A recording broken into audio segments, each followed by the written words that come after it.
অনেক দিনের ইচ্ছে ছিল একটা লং ভিডিও বানাবো, আর সেই উদ্দেশ্যের জন্যই আমি একটি ভরতনাট্যমের ছবি আঁকতে শুরু করেছি।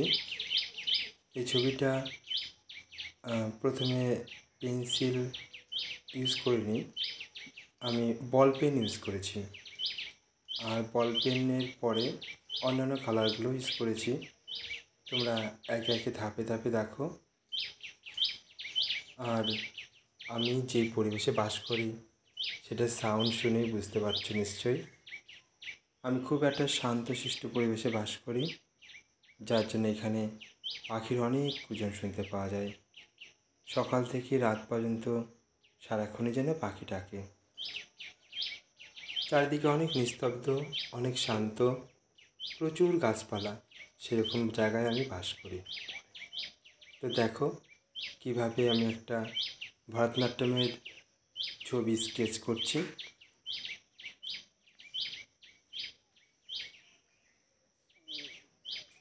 মোটামুটি স্কেচটা এগিয়ে চলেছে। এবার নিচে একটা পদ্ম ফুল আঁকাবো।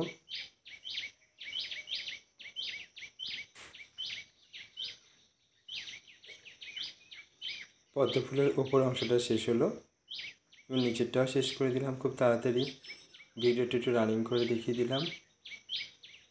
আর এবার রং করতে শুরু করে দিয়েছি। এটা হচ্ছে ব্রাশ পেন, আর আগে যেটা ইউজ করেছিলাম সেটা একটা গিল্টার পেন। এটাও গিল্টার পেন।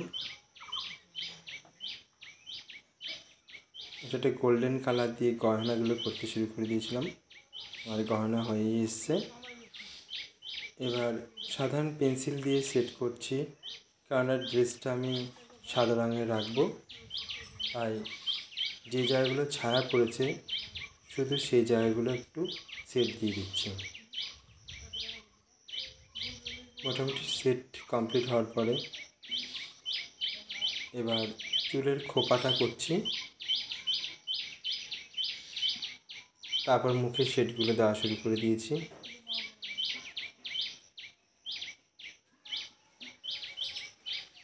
এটা আবার কালারিং কাঠ পেন্সিল দিয়ে গায়ের রঙগুলো করছি। আসলে এই ছবিটিতে আমি অনেক রকম রং ইউজ করেছি। হাতের মুদ্রায় কালার করছি, হালকা পিঙ্ক কালার।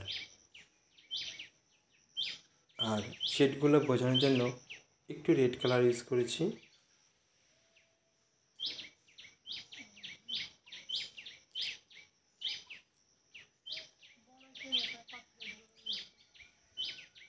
এবার পদ্ধতিতে চলে আসলাম। এখানে ব্রাশ পেন ইউজ করছি পিঙ্ক কালারের।